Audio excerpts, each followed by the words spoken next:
Էլ մի կարճ լրացում անեմ ձեր հարցի վերաբերյալ, շատ կոնկրետ էլի,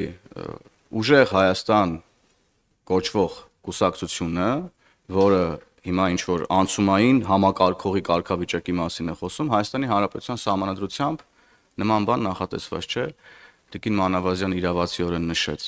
որ ոչ վարչապետի, ոչ պատգամավորի տեխնացու տվյալ անձնավորությունը չի կարող լինել, եւ հետեւաբար այստեղ բոլոր հարցերը փակվում են։ Հայաստանում այլևս անցել են այդ ժամանակները, երբ որ ժեյկի թղթով կարող էր գալ եւ նախագահի տեխնացու դառնալ։ Մեկ էլ ես հիշում եմ Քոչարյանի եւ Սերժի ընտրությունների ժամանակ մարդիկ գնում էին քվեաթերթիկների վրա գրում էին Չակ Նորրիս։ Ուժեղ Հայաստանի առաջարկությունը կարան իրանք այդպես իրացնեն ընտրությունների ընթացքում։ Ուրիշ որևէ կերպ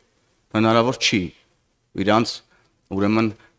ցնորամիտ հակասահմանադրական, հակաժողովրդավարական, հակապետական, հակահայկական մտքերը իրականացնել։ Շնորհակալ եմ։ Հավանիչ տեսանյութը եւ բաժանորդագրվիչ նորությունները բաց չթողնելու համար։